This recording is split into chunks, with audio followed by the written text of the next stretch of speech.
Councilmember Favor, will you lead us in the pledge? Pledge allegiance to the flag of the United States of America, and to the republic for which it stands, one nation, under God, indivisible, with liberty and justice for all.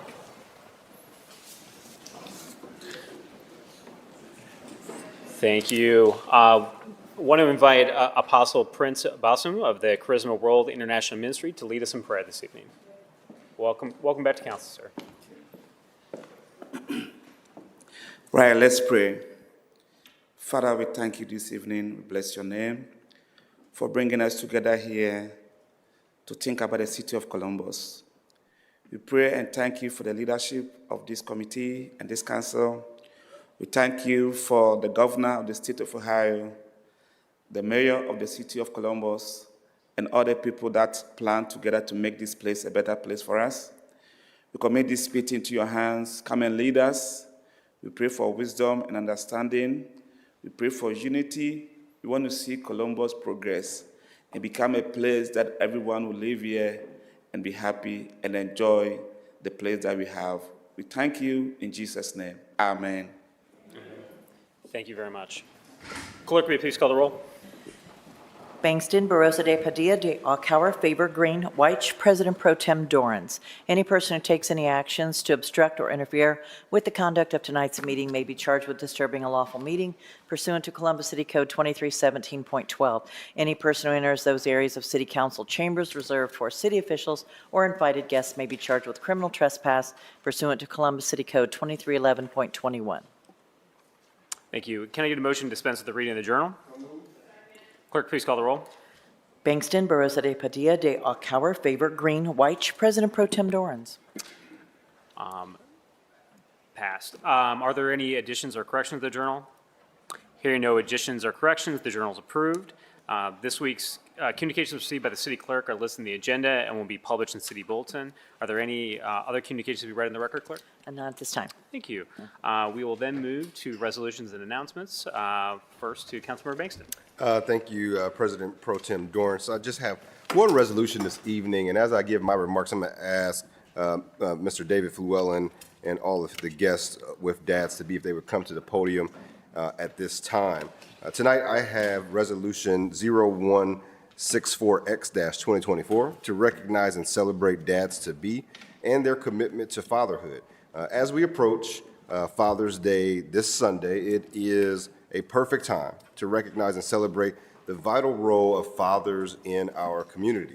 Today, we want to highlight the exceptional commitment of Dads-to-Be, an organization dedicated to fostering involved parenthood and improving the well-being of children through mentoring and support. Dads-to-Be, with the invaluable support of their founder, David Fluellen, is a cornerstone in our community's efforts to uplift and empower fathers and families. This pivotal organization is devoted to overcoming challenges and ensuring positive outcomes for both fathers and their children. Their unwavering dedication helps to create a brighter future for many families throughout Columbus and the Central Ohio region.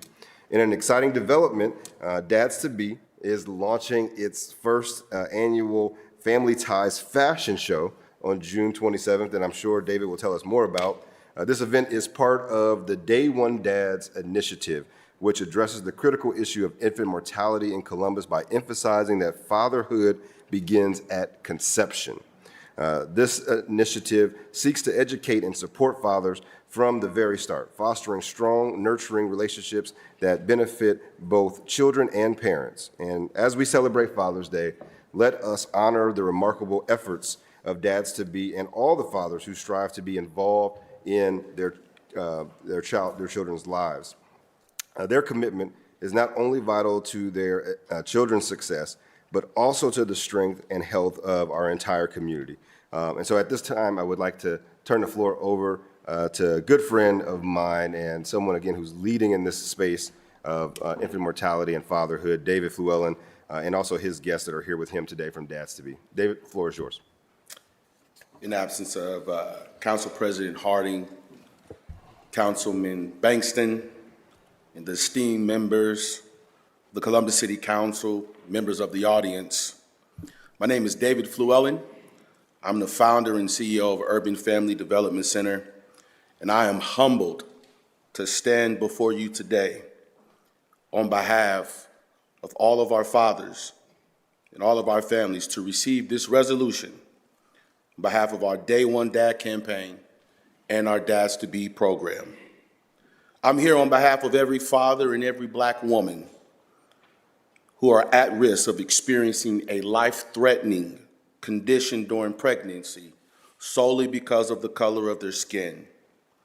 I stand before you today as an example of what hard work, dedication, and sacrifice looks like.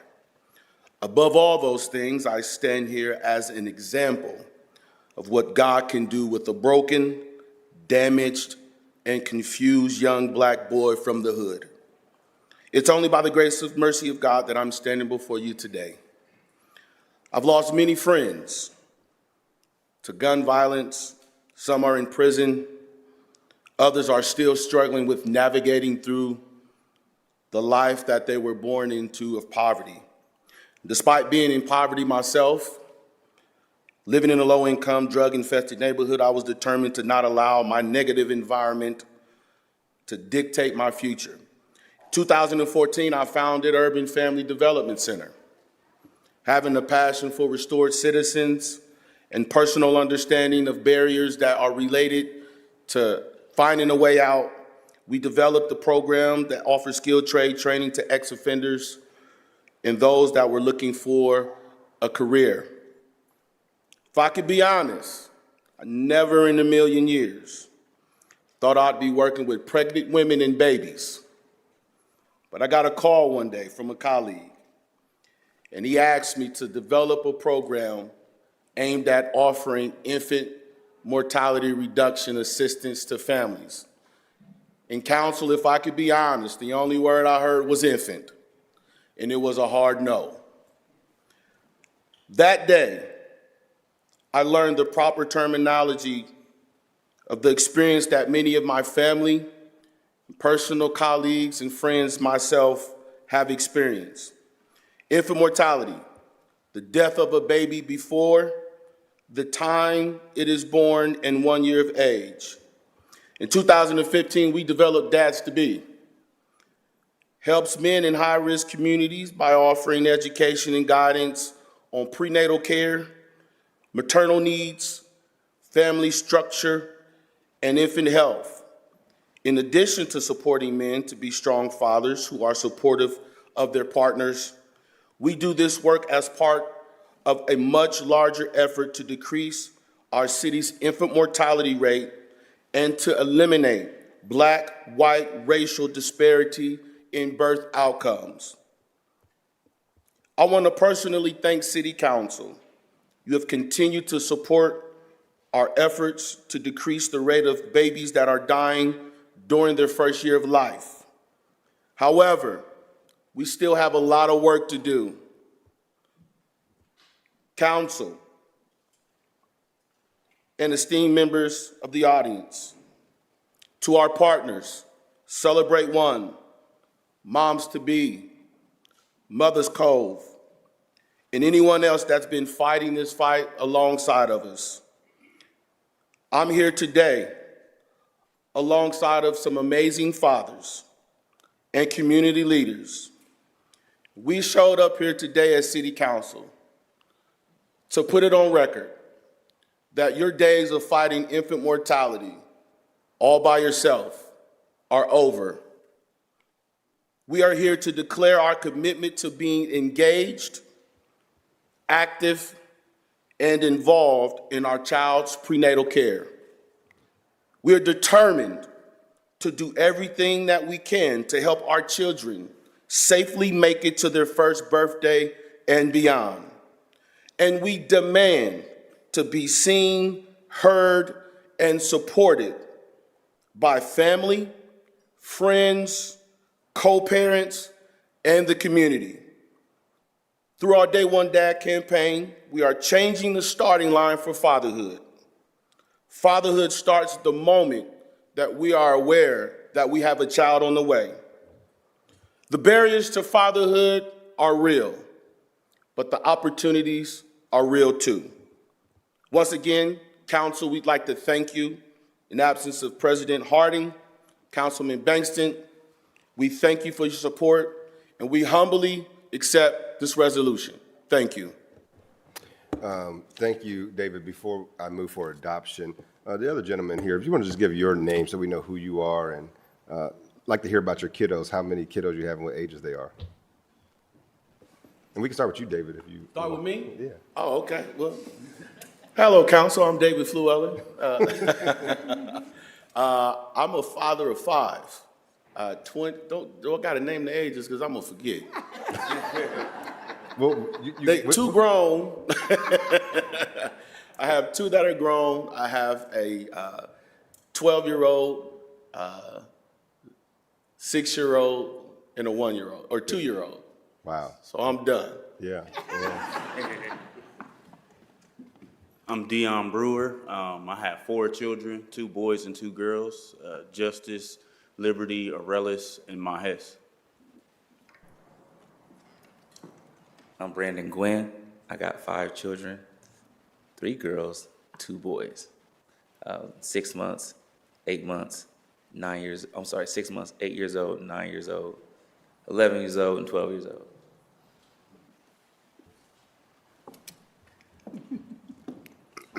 My name is Lynn Phillips, and I don't have no kids, but I love them.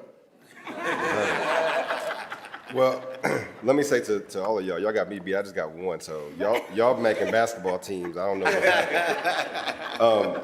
No, and I just want to say to David, I am more than honored. David reached out to me and told me about the Day One Dads campaign and asked me to be an ambassador for this, and I said absolutely, because when we talk about infant mortality, it is not simply on women. It's not simply on our healthcare system. It's not simply on government. It takes the entire family unit. It takes our entire community to really wrap our arms around this issue to make sure that everyone is playing their part in not only the child's birth, but the birthing process. And so with this campaign, as David so eloquently said, we're moving the starting line. You're not a dad at the day of birth. You become a dad when you find out that that baby is conceived, and you have a role to play in that prenatal process to make sure that mom has a stress-free and a healthy pregnancy so that that baby can be born healthy, but more importantly, to make it to age 1 so that we know what the successful outcomes are there afterwards. So thank you so much for all the work that you've been doing behind the scenes. Thousands of men who have gone through this program and hundreds of successful birth outcomes that Dads-to-Be has been doing really behind the scenes. And so now we want to lift that up to make sure that every father in this community knows, and that every woman in this community knows, that every father should have your back and has to have your back, because it's our responsibility as men, it's our responsibility as leaders in our community as well. So thank you for taking that charge and taking it to the next level. And I'm so appreciative of the work that you do. Before I move for adoption, are there any comments or questions from my colleagues or any remarks from our Celebrate One director as well? Councilmember White. Thank you, appreciate that. As a member of the Dad Caucus on council, thought it'd be important just to share a few words. Appreciate you being here and all the work that you have done. I am a dad of 3, but when my oldest was born, I was 19. I was a teen dad. Had no idea what to do. Fortunately, I had family and friends who can help guide me and provide suggestions. But to your point, I wanted to be a part of my child's life from day one. And so it was hard because I'm in college. Her mom lived in Ohio. I lived in Massachusetts. But I made it a point to be at every doctor's appointment that I could be at, spend time with my daughter whenever I could have her. And she is off in college herself. So it speaks to the impact that dads have on their child's life. I got an 8-year-old, and a 4-year-old who's about to be 5, which I'm excited for because kindergarten and no more daycare. Yay, for all the parents who know about that. But I do want to just commend you on being here and for the work that you're doing, because we need more dads to kind of step up and play a role in their children's lives. So thank you. Thank you. Councilmember Favor. Thank you, Councilmember Bankston. Gentlemen, thank you for being here this afternoon. You know, to the Councilmember's point, it cannot just fall on women. It can't just fall on the healthcare system. And I'm going to add that it just also cannot fall on the Black community to continue to advance this issue. You know, the state of Ohio in record numbers passed issue 1 last year. And if we are talking about protecting reproductive health care, it has to include ensuring that not only can babies survive to the age of 1, but they also have the opportunity to thrive. So thank you for taking up this mantle to stand alongside some great partners in our community that have made infant and maternal mortality their issue as well. And so we welcome you into the fold. I applaud you, and happy Father's Day to each and every one of you. Director Tong, I think that you said you wanted to have some comments, yeah? I just wanted to take a second to say thank you so much for all of the work that you do.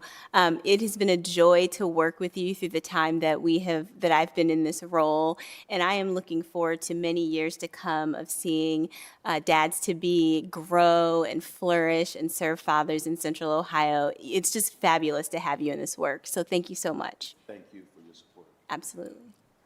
And thank you again, and also want to just say, although I'm honored to be the ambassador, that you do have a strong Dads Caucus here on council who stands willing and ready to lift our voices to this collective effort.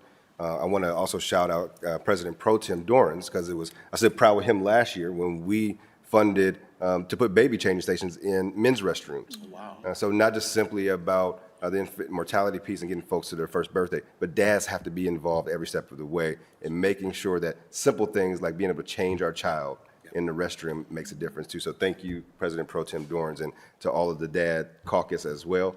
And happy Father's Day to everybody. With that, I move for adoption. Second. Clerk, please call the roll. Bangston, Barosa de Padilla, de Akauer, Faber, Green, White, President Pro Tem Dorrance. Adopted.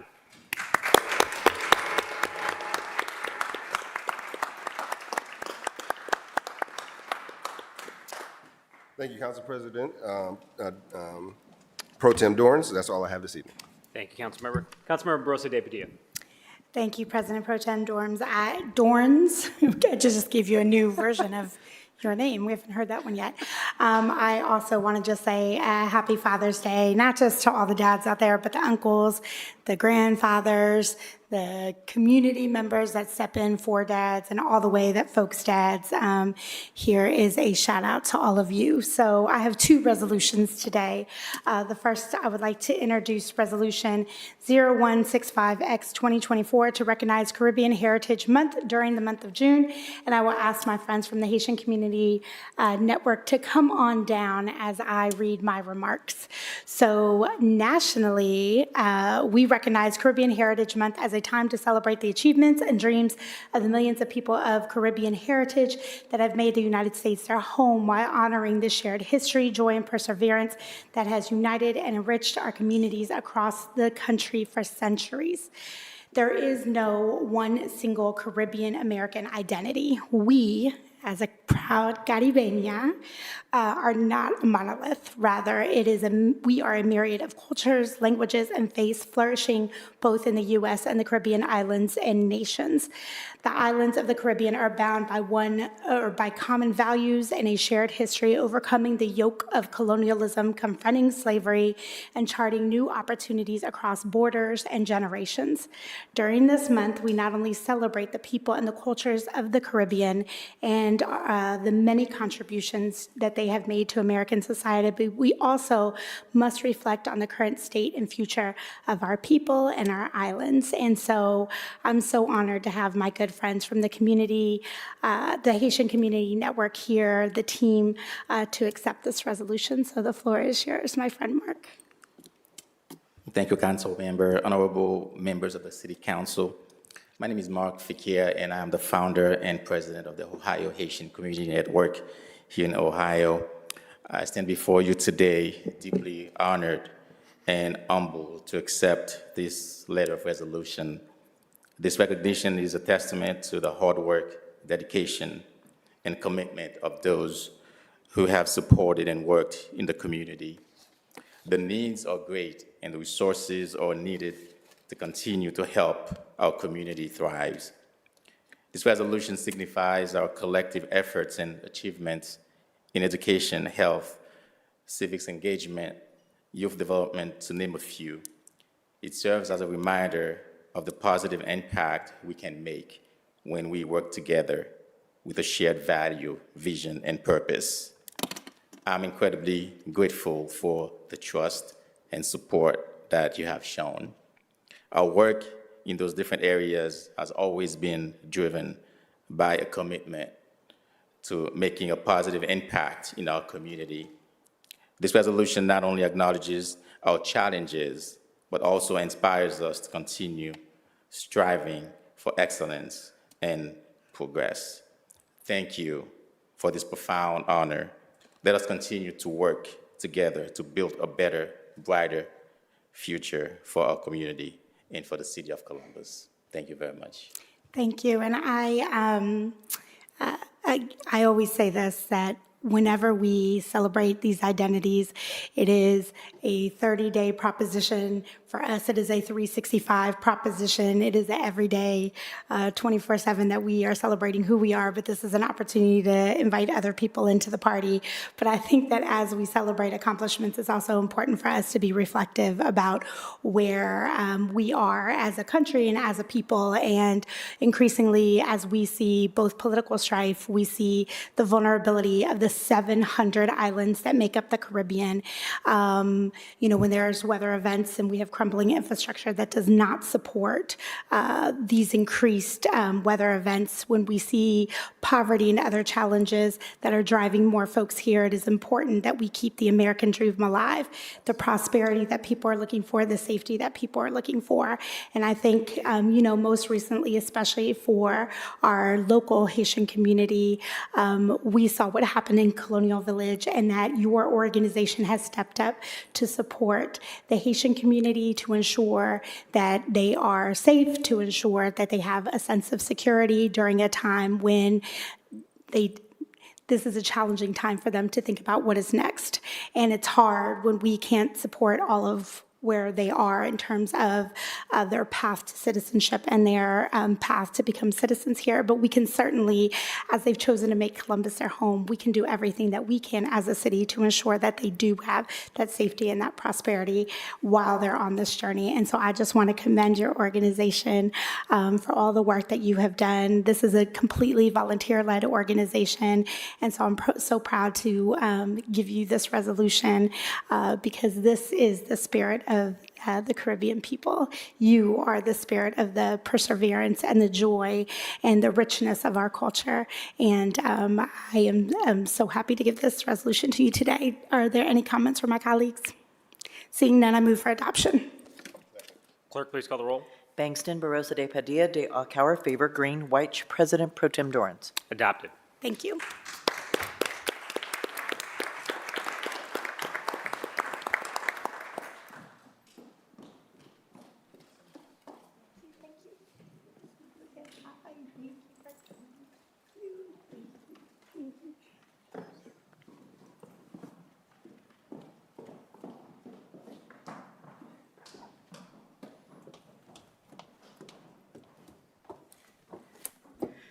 So from the Caribbean to 614, I would like to introduce Resolution 0166X2024 to recognize and celebrate June 14th as 614 Day in the city of Columbus. So if I could have our 614 Day team come up to the podium. 614 Day is an annual celebration of everything that makes Columbus great. It's a day to take pride in our city and to celebrate all things local and the artists, makers, bakers, creators, and creatives that make Columbus as special as it is. This year's 614 Day is unique in that this is our second Open Streets event in 2024, where we are shutting down a section of State Street and Town Street for the 614 Day Block Party. This is a perfect opportunity to hop on a bike, take transit, or scoot to Franklinton this Friday as we put people before cars and celebrate in the streets together. So I want to hand it over to our team that puts on 614 Day to tell us what we can expect. All right. Thank you guys. Appreciate everyone here on City Council. I actually wrote something up this time. Usually we kind of wing it. But, I want to express my gratitude to City Council for recognizing 614 Day. Once again, this resolution not only honors a day of celebration, but also acknowledges the incredible spirit, vibrancy, and culture of our Columbus community. We started this about 9 years ago, and we wanted it to be just something that we all got together and, just repped how proud we were to be from Columbus, and rep Columbus. And every year it's grown and grown. And even being in front of you all today, having so many people on City Council who have helped us in this journey. Councilmember Whites was one of our first, in a previous life, was one of our first sponsors and helped support and help us grow 614-Day. Councilmember Favor was also very essential in helping us grow this footprint. And now here we are today with Councilmember Barroso de Padilla to grow it even more. So 614-Day is more than just an event. It's a testament to the strength, creativity, and unity of our city. It's a day where we come together to celebrate our local businesses, artists, musicians, and most importantly, the people that make Columbus a thriving and dynamic place to be. This year, we are taking the event to Franklinton to continue our mission to support and uplift our community. And so this year, we will be taking over the streets, and we're going to be adding some more, critical components to it, which include we're doing our 614-Day Awards again this year. We're actually doing some scholarships this year, so we're giving away 6 $1,000 scholarships. We're raising money through our merchandise to go to nonprofits as well too. So we're trying to increase our impact this year with it. So thank you to everyone involved in making 614-Day a success year after year. Your support and participation are what drive this event forward and allows us to help creating a lasting impact in our local community and with local businesses here too. So Malcolm, you want to tell them a little bit more? Yeah, I just want to echo the remarks that Yogi just gave, and I want to double down on our thanks for supporting 614-Day. I have been saying since the very first 614-Day that Columbus is the best city in America, in the world, and every year on June 14th we come around and everybody gets to say it with me. This year the theme is Rally for Columbus, and I feel like that's what we're doing. We are rallying for Columbus. Every year we want to keep on adding things, which is the reason why we are doing scholarships and we're giving back to nonprofits, and we're just really grateful for your support. And also, we see other cities starting to mimic what we're doing. Chris Jones, he did want me to make sure that I mentioned, we're still looking to get it recognized as an official holiday so everybody can have the day off and go around. But, I just had to make sure and put that out. So once again, thank you all for supporting 614-Day. I don't know if we can make a guarantee that it will always be a holiday, but next year it certainly will be, since it'll be on Saturday. I do want to point out, first of all, as a Columbus kid, I go hard for Columbus anywhere we go. And so this is such an exciting time in our city as we think about the growth of Columbus, as we talk about things like transportation and housing and all the literally tripling in size from where we currently are. And so I'm excited to celebrate with you all. I encourage folks that when they come out, we are going to have an entire transit hub at 614-Day, that these open streets events are an opportunity for us to really think about how we use the street, that the street are not just for cars, but it is for people that we can celebrate out on the streets. So I want to thank our partners at CODA. There'll be Link Us, Bike Plus, the Department of Public Service, Smart Columbus will be there. People will be able to test ride an e-bike, test ride a scooter if you've never been on it. CODA is offering a cooling lounge because it looks like the temperature is going to go up in the latter part of this week. Hard to believe today, but it's true. So I'm really excited about all the things that we have. And you all have been great partners in uplifting our city and showing the best of our city. So I want to open it up for my colleagues.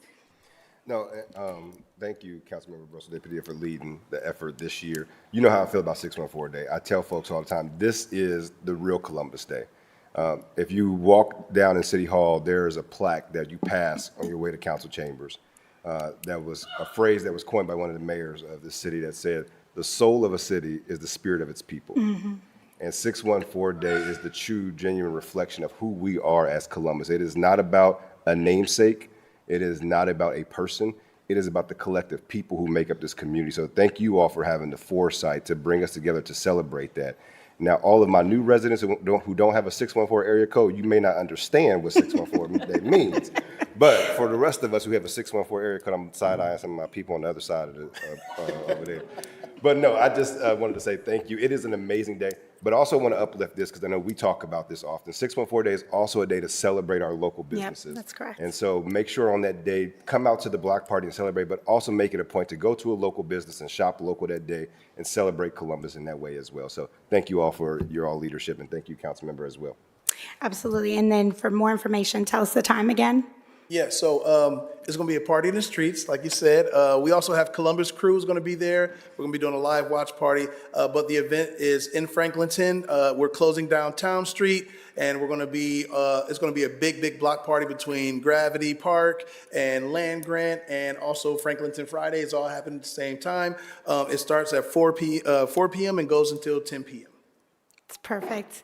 And then for more information, people For can more go. information, you just go to 614 Day Columbus on Facebook or Instagram, and we'll have the run of show, the artists, the performances, all the stuff that you can expect.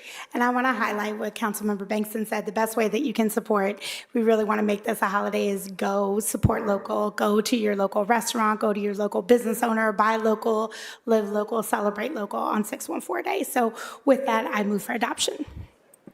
Clerk, please call the roll.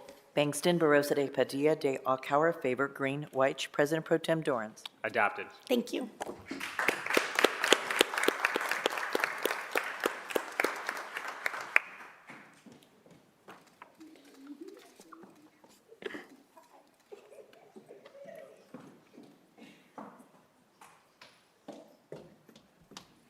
This is a long, dramatic walk there and back. Thanks, y'all, for holding it. That's all for me. Thank Thanks. you, Councilmember. Councilmember Diak-Hauer.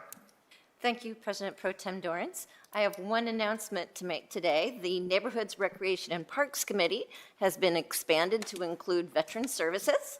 As the wife, daughter, and granddaughter of Army veterans, I am honored to have the opportunity to serve the men and women who have selflessly served our country. I invite all interested veterans organizations serving Columbus to contact my office and schedule a meeting to share info on the important work you do. So that's all for me. Thank you, Councilmember. Councilmember Favor. Thank you, President Pro Tem Dorans. This Friday kicks off our annual Summer Splash series, where members of City Council host an afternoon at one of our recreation center pools. I'm very excited that today we will be, or excuse me, Friday, I will be joining Councilmember Emmanuel Remy. We will be returning back to Driving Park Recreational Center pool.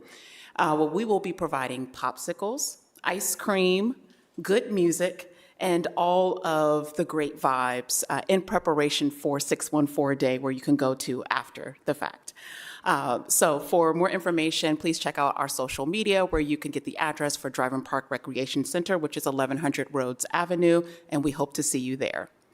Columbus Youth Council, in 2019, I created a program for our Columbus City High School upperclassmen to learn about the functions of local government while gaining invaluable leadership and teamwork skills. As a reminder, applications to be a part of the 2024-2025 cohort are now open. Students can apply at columbus.gov/CYC.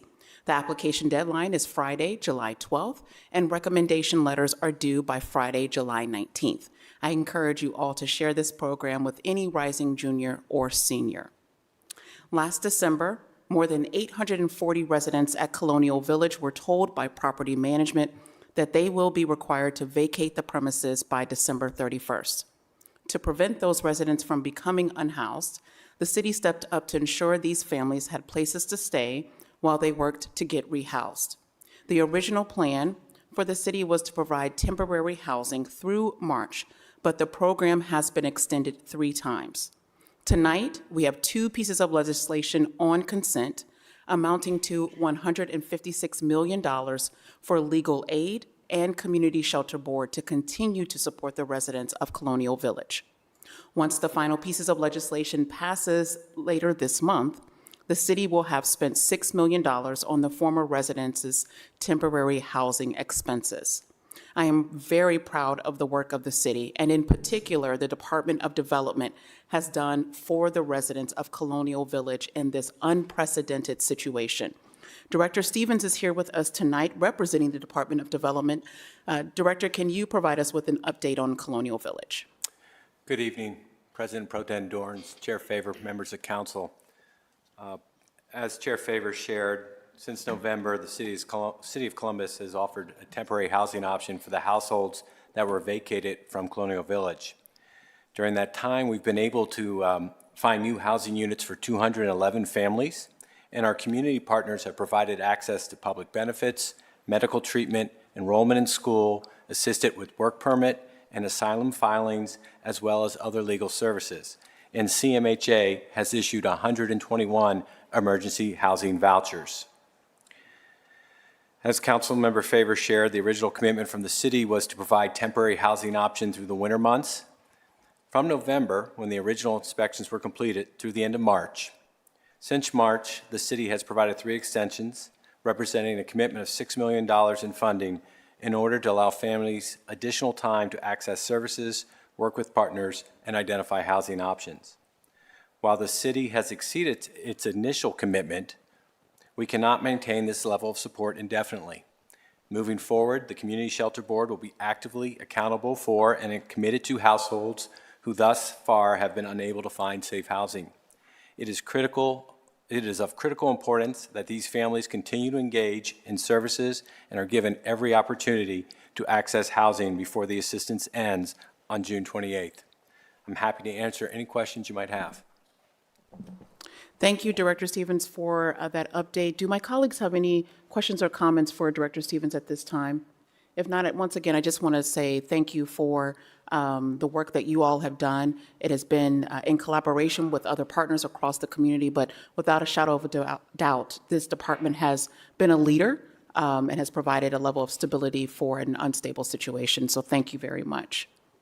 And then last but certainly not least, it is my honor to introduce a resolution in honor of observing National Gun Awareness Day on June 7th and recognizing Orange Hearts for McKenzie for their mission and community service. It is my honor to introduce Ordinance 0167-2024. At this time, I'd like to invite the family of Ms. McKenzie to the podium and any supporter that would like to stand alongside as I read this resolution. The Wear Orange campaign and National Gun Violence Awareness Day is observed on June 7th to honor the death of 15-year-old Hadia Pendleton, who was killed by a stray bullet in Chicago. About 41% of Columbus residents live within a quarter mile of a recent fatal shooting. There were 140 deaths from gun violence in 2023, the third highest in the city of Columbus. The nonprofit organization, Orange Hearts for McKenzie, operates in the memory and the spirit of Ms. McKenzie, a Columbus youth and dedicated entrepreneur whose life was tragically taken at just 17 years old by gun violence on June 24th, 2021. Orange Hearts for McKenzie is dedicated to providing young, aspiring entrepreneurs from disadvantaged backgrounds with resources and assistance to pursue their dreams. And entrepreneurship opportunities helps to provide unique paths to success and financial stability for Columbus youth. It's my honor to turn the podium over to Ms. McKenzie's family. Thank you, Councilwoman Favor. I just want to say thank you to all of you, in particular, Councilmember Bankston, who actually, without you, we were not able to even start this organization, and the rest of the council who joined in to help with this venture. Before I get into Orange Hearts, I just want to take a few minutes and do a couple of asks. There's a part of this grief process when we talk about national gun violence. We have, Orange Hearts has joined the initiative with Moms of Murdered 614 Children to keep the homicides in Columbus under triple digits. So in order to do that, I just want to bring some things to your awareness. Within 48 hours of my daughter's murder, there were enough people who came to my family, who came to detectives to let us know a good amount of suspects, which were 8 at the time. Now, you can imagine that when something like this happens, everyone has sympathy, everyone has empathy even, until You find out that it's a possibility that one of your family members could have been responsible for this. Then you go into defense mode and you begin to hide your loved one. It's a thing that we have in the streets where it's like no snitching, right? In order to change this problem and fix it, and this whole initiative under triple digits, something has to change, right? I'm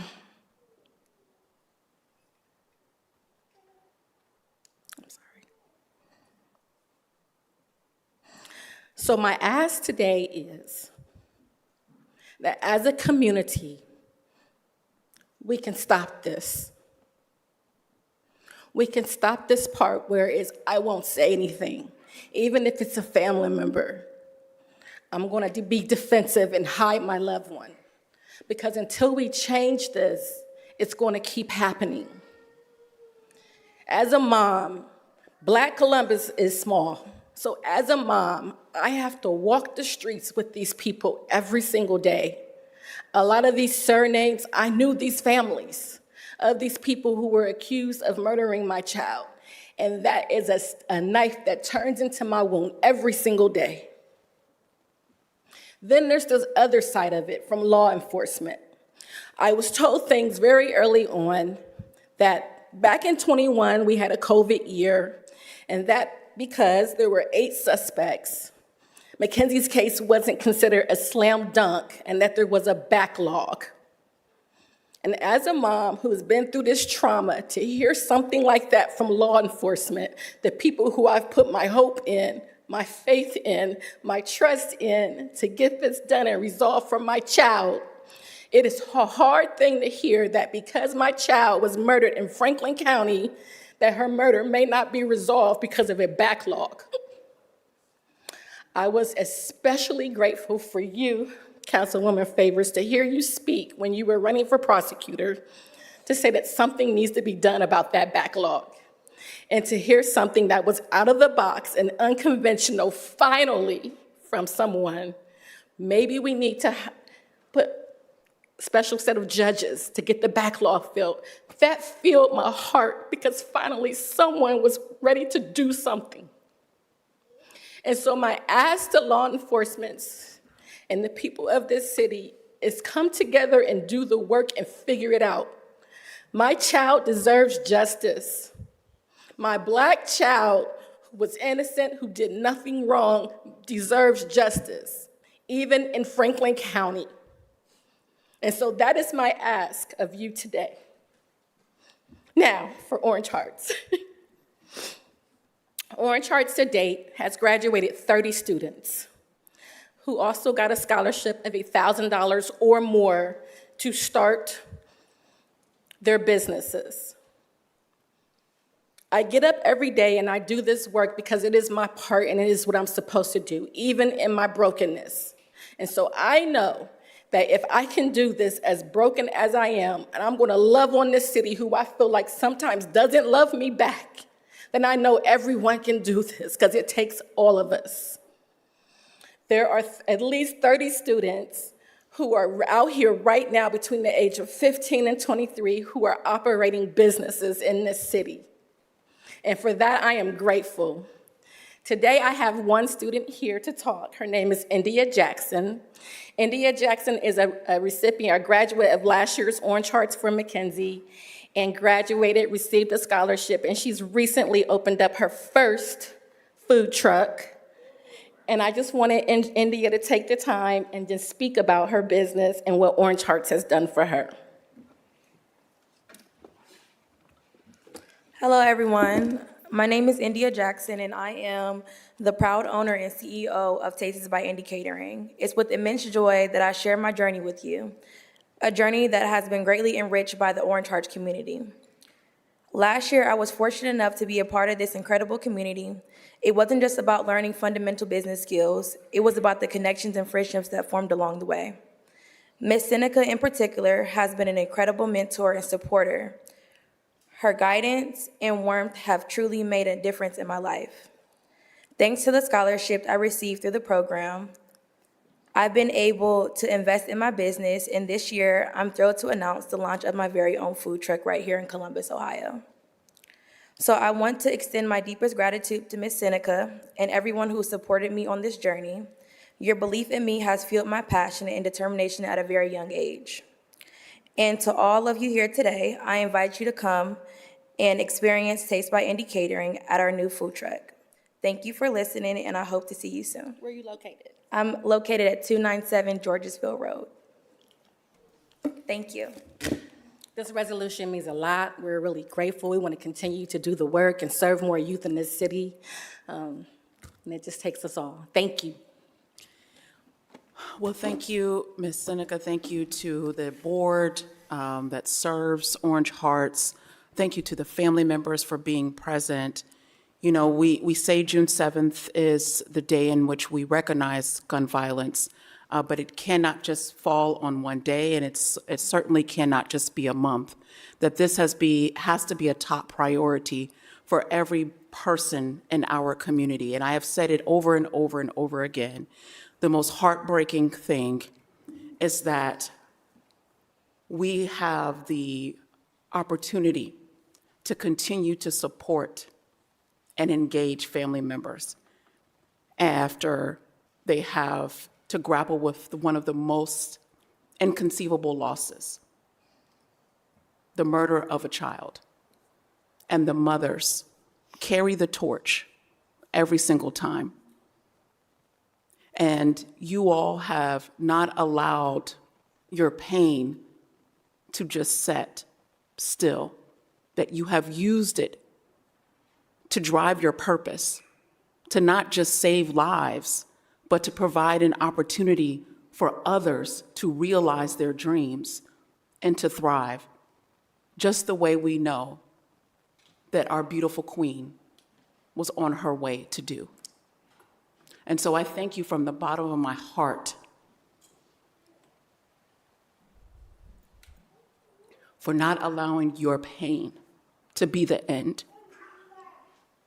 because Mackenzie's life mattered. Mackenzie's life mattered. And this council will continue to affirm that in its support, whether it's in the month of June or not. I thank Moms Demand Action. I thank mothers of murdered children in Columbus. I thank Everytown Gun Safety. Just last week, we held the first annual march to raise awareness once again. This council recognizes the importance of common sense gun safety legislation, but we are only one piece of this puzzle.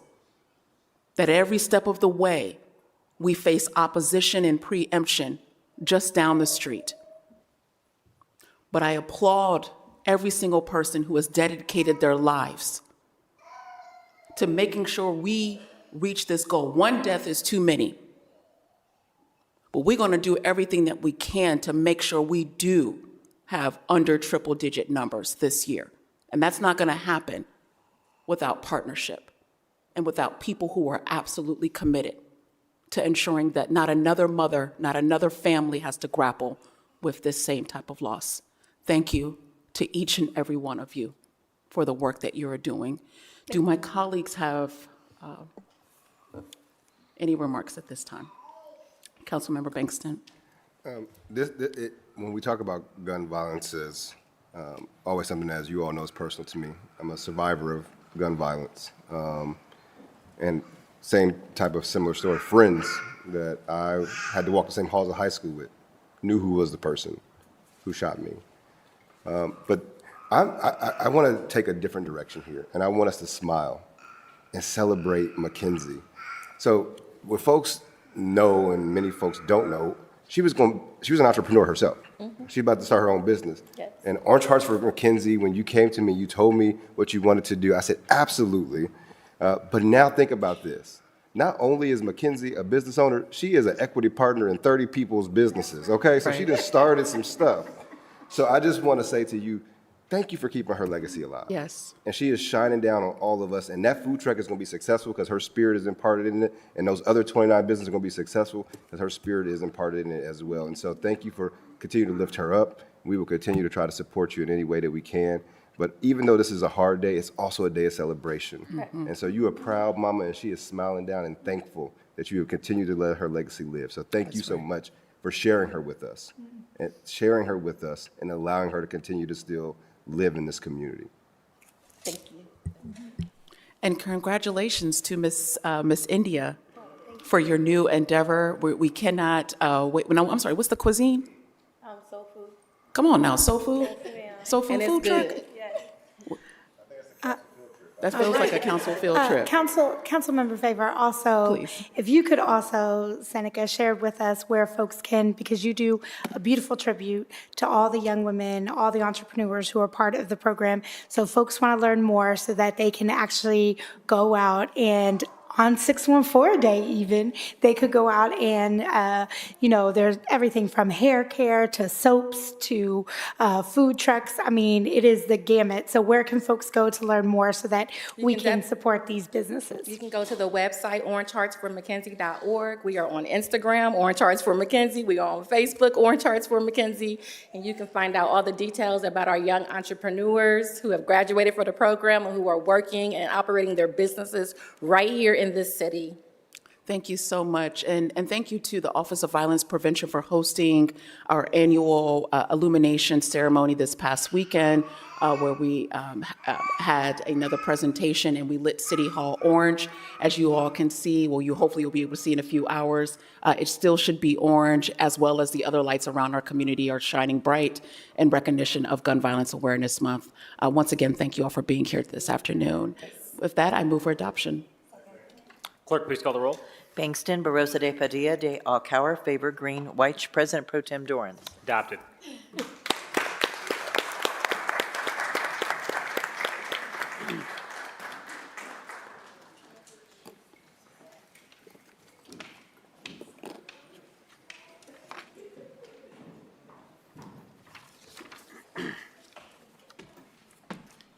That is all for me, President Pro Tem. Thank you, Councilmember Favor. Councilmember Green. Councilmember White. Thank you. Are there any comments from any of our other elected officials here with us tonight? City Auditor, City Attorney, Treasurer? Thank you. Are there any requests from council members for removal of an ordinance or resolution from the consent action portion of the agenda? Seeing none, may we now have a motion to waive reading of the Title 30 of the legislation by the city clerk? There a second? Clerk, please call the roll. Bangston, Barosa de Padilla, de Alcauer, Favor Green, White, President Pro Tem Dorans. Thank you. Will the clerk now read it into the record the ordinance numbers of 30-day legislation on tonight's agenda for first reading? Finance and Governance Committee, Ordinance 1216-2024 and 1520-2024. Economic Development and Small and Minority Business Committee, Ordinances 1452 and 1541-2024. Public Service and Transportation Committee, Ordinances 1510, 1522-2024. Workforce, Education, and Labor Committee, Ordinance 1642-2024. Health, Human Services, and Equity Committee, Ordinance 1661-2024. Public Utilities and Sustainability Committee, Ordinances 1446 and 1523-2024. Rules and Policy Committee, Ordinances 1440 and 1627-2024. Thank you, Clerk. The following ordinances appear on our agenda as consent actions. Will the clerk now read the ordinance numbers of each into the record? Resolutions of Expression 161X, 168X-2024. Finance and Governance Committee, Ordinances 1334, 1349, 1401, 1501, 1597-2024. Economic Development and Small and Minority Business Committee, Resolution 141X-2024, and Ordinances 1355, 1453, 1578, 1651-2024. Public Service and Transportation Committee, Ordinances 1418, 1447, 1462, 1494, 1498, and 1518-2024. Neighborhoods, Recreation, and Parks Committee, Ordinances 1304, 1365, and 1586-2024. Workforce, Education, and Labor Committee, Ordinances 1306, 1459, and 1579-2024. Housing, Homelessness, and Building Committee, ordinances 1361, 1456, 1529, 1534, 1542, 1544, and 1592-2024. Health, Human Services, and Equity Committee, ordinances 1285, 1352, 1481, 1535, 1536, 1543, and 1593-2024. Public Safety and Criminal Justice Committee, ordinances 1468, 1502-2024. Public Utilities and Sustainability Committee, ordinances 1320, 1326, 1333, 1415, 1417, 1425, and 1516-2024. Rules and Policy Committee, we have appointments from the Mayor's Office numbered A0123, 138, and 139-2024. Thank you, Clerk. We do have two speakers decided to speak on the consent agenda here this evening. First speaker to come before council is Mr. Nate Wilkins, speaking against Ordinance 1361-2024. We'll come back to council, Mr. Wilkins. As a reminder, public speakers have 3 minutes, and we ask that if folks are representing any group or organization, they identify them.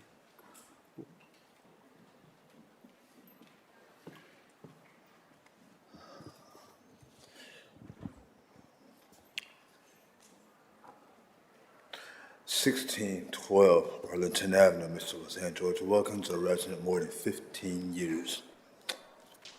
I will be speaking in against this.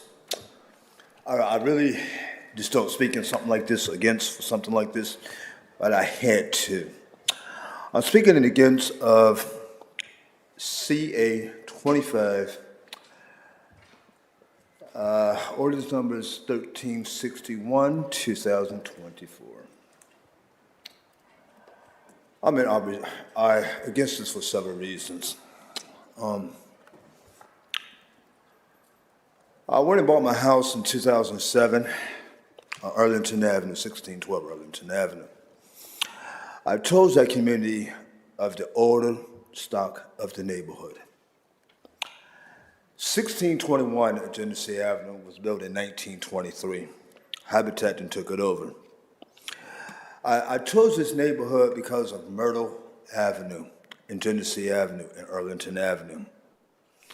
1639 Arlington Avenue was a vacant and abandonment property. It was a 4-bedroom house, 1-bathroom house, was built in 1910. I looked at Myrtle Avenue, 1614, Myrtle Avenue, 3-bedroom, 1-bath, stood on 1 floor. It's no longer look like this. When I walk down Myrtle Avenue, this is what I see. A beautiful home, but it doesn't fit the community. Today, I come here, I walk Genesee Avenue, and looked at 7 Habitat houses. I said, what a good idea, but we're missing the piece of the pie here. A vacant and abandonment property sit like an eyesore. That's also for trouble for a death sentence or a homicide victim out there.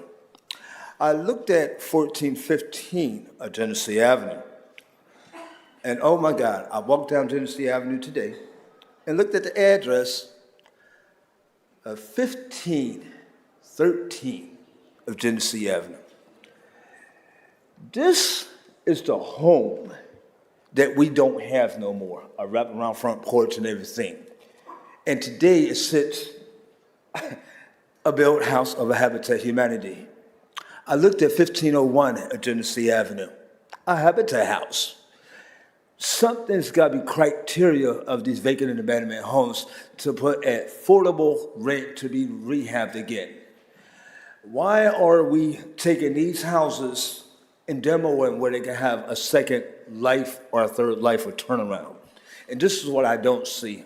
I'm surrounded by a vacant abandonment property behind my home today, and that's 1617 Genesee Avenue. Thank you for my time. Thank you, Mr. Wilkins. The next speaker to come before council on ordinance 1361 is Ms. Brandy Alisa. Alisa, thank you. Welcome back to City Hall. Thank you. I have to say it is a Council President Pro Tem Dorans. It's a complete pleasure to be in these chambers with you again. And while not as an employee of the city as I was before, I still believe myself to be a public servant now with Habitat for Humanity. This is my 5th week as our president and CEO. And on May 30th, we had the opportunity to celebrate the milestone of Habitat having served 1,000 families since its inception in the region. And while I'm thrilled about that celebration, I can't help but think, how fast can we serve our next 1,000 families? So I'm here tonight to speak on behalf of this ordinance, but also to indirectly say thank you for your partnership, for your leadership. We could not have served those families if it weren't for the mayor's office, city council, the Department of Development, so thank you for that. I want to say that Habitat is here as a player, a partner, and hopefully as a leader in the affordable housing space. I don't need to tell you the urgency behind the issue around our spectrum of housing. I will also note that I introduced myself to Mr. Wilkins right before the meeting kicked off. I gave him my contact information.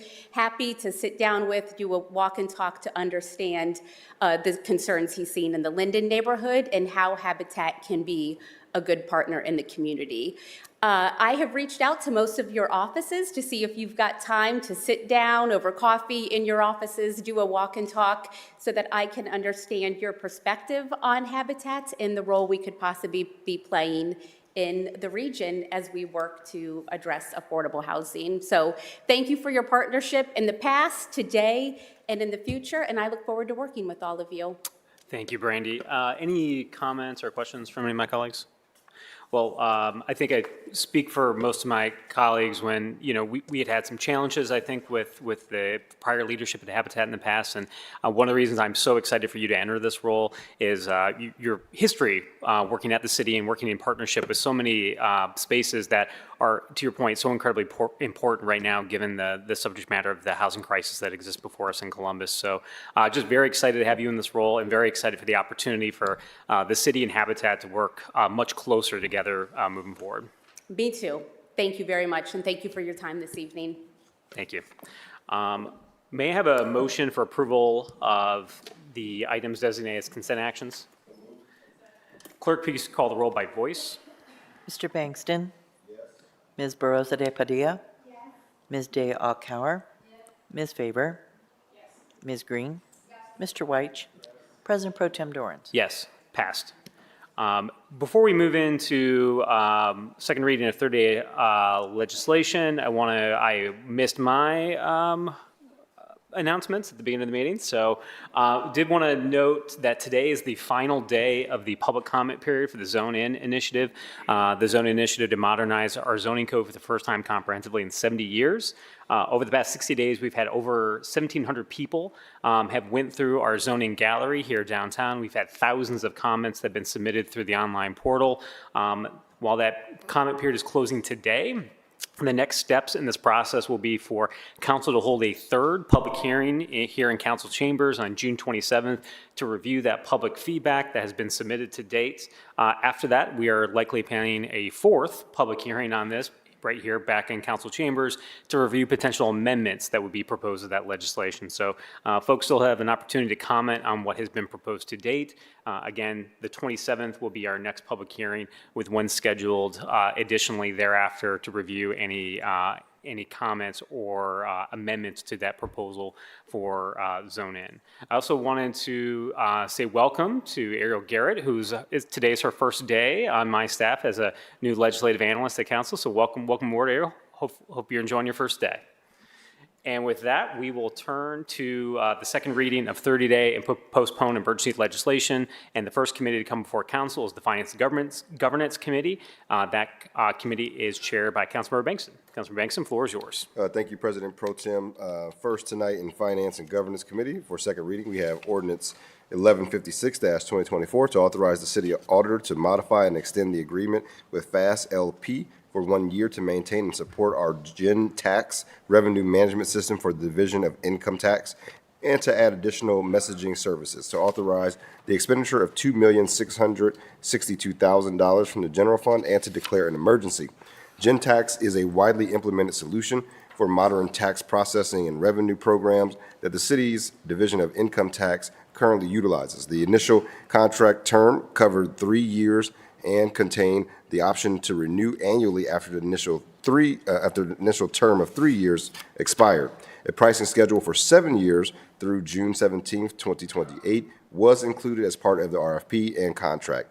In addition to extending this agreement for 1 year, this legislation modifies the contract to include a simple messaging service option in order to provide enhanced services and communication to the city's constituents. SMS is the mobile phone protocol that almost all phones use to send text messages. Emergency consideration is being requested to ensure uninterrupted operations of the income tax revenue system, which is essential for receiving and processing city revenue and maintaining cash flow for essential city services. And before I move for passage, I just want to commend our auditor, Megan Kilgore, and all of the enhancements that you have been making, Madam Auditor, to our income tax system and really to the auditor's office. It's really an opportunity for our residents and making it easier for them to engage with us, as well as bringing the city, I think, into the 21st century. So thank you for your leadership in that effort. Are there any questions or comments from my colleagues? Seeing none, I move for passage. Clerk, please call the roll.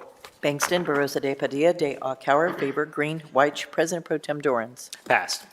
Next, we have ordinance 1197-2024 to authorize the city auditor to modify the existing contract with Dayforce US, Inc. for the renewal of the Dayforce software subscription, support hardware and services, to authorize the expenditure of $1,688,150 from the Department of Technology Operating Fund, and to authorize the expenditure of $80,000 from the Employee Benefit Fund. Dayforce is a cloud-based platform that the city uses for workforce management, payroll, and tax analytics, benefits, document management, and HR management. This ordinance authorizes the city auditor to fund year 2 of the existing 3-year contract with Dayforce US, Inc. that was passed on July 17, 2023.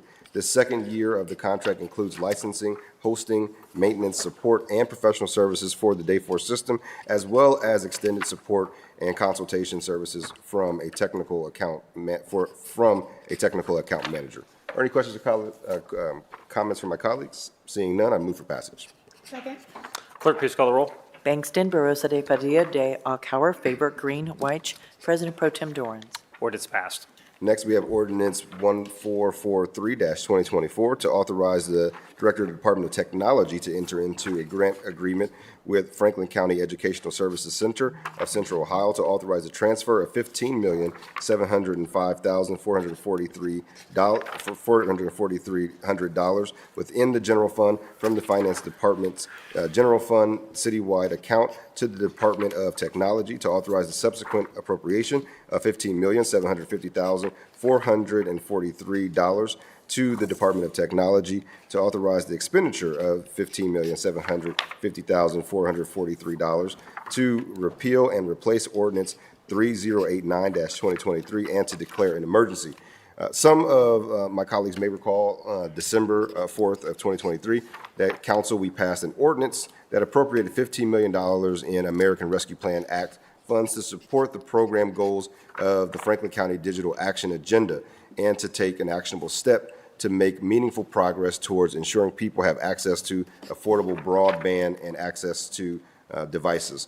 This ordinance simply changes the funding source from the American Rescue Plan Act funds to the general fund to lessen the administrative burden of implementation by our city's partners, which will ensure that goals continue to be hit in a timely manner. The purpose and all other details of the original agreement still remain in place. Are there any questions or comments from my colleagues? Seeing none, I move for passage. Second. Clerk, please call the roll. Bangston, Barosa de Padilla, de Alcala, Faber, Green, White, President Pro Tem Dorans. Passed.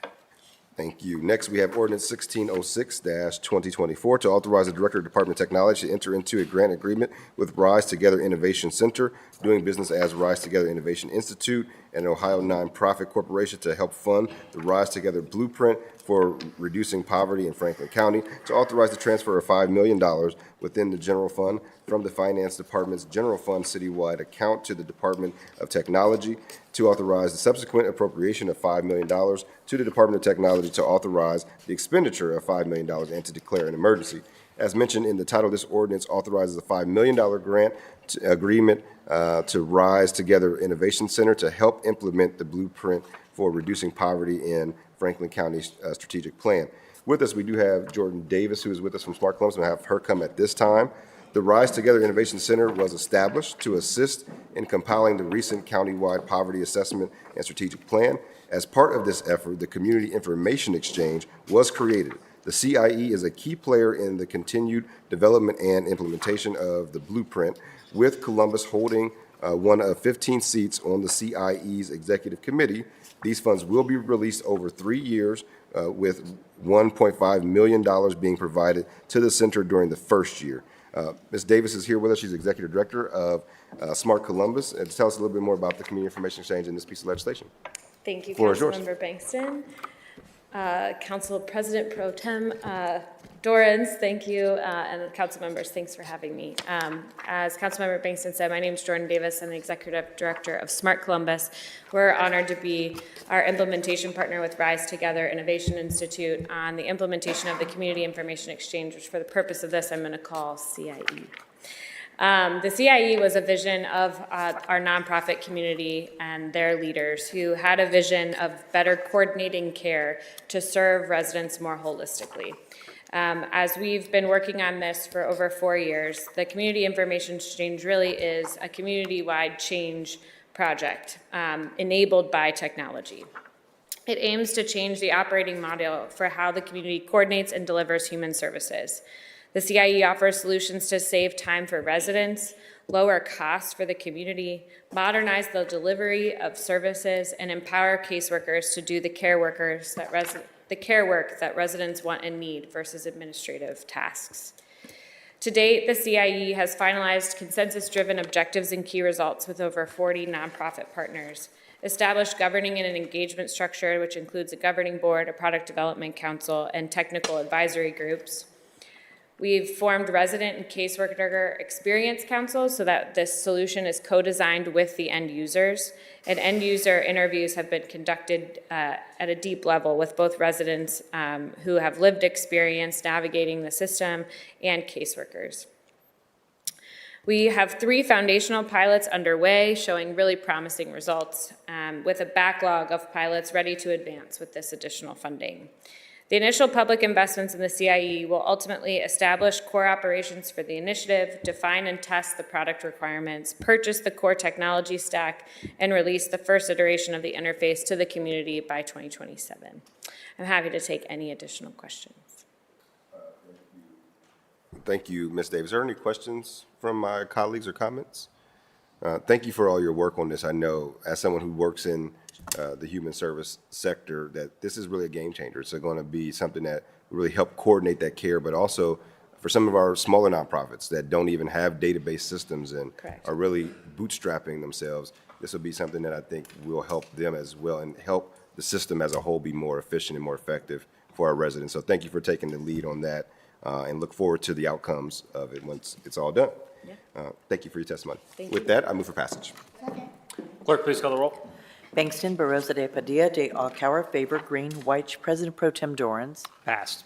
Thank you. And next and finally, we have ordinance 1622-2024 to authorize the Director of Finance and Management to execute those documents necessary to acquire fee simple title and lesser interest to real property identified as Franklin County Tax Parcel 010-095233 and 010-095234 and 425-295576 from Green Lawn Realty Company to amend the 2023 capital improvements budget to authorize the transfer of cash and appropriation within Fund 6204, the Storm Sewer Bond Fund, to authorize the expenditure of up to $5,060,000 from the Storm Sewer Bond Fund, Fund 6204 for all costs in connection with the acquisition and to declare an emergency.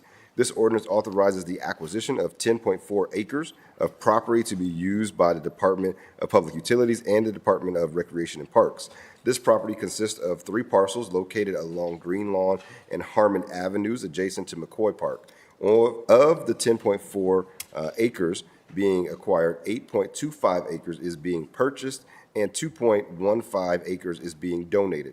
Acquisition of this property will allow for a joint project between the Department of Utilities and Recreation and Parks to create an integrated site plan that will allow for the construction of a new stormwater retention facility to receive flooding in the Renick Run watershed and to improve park amenities at McCoy Park, as well as remodel a newly acquired office building to serve as a therapeutic recreation center to meet the needs of individuals with disabilities.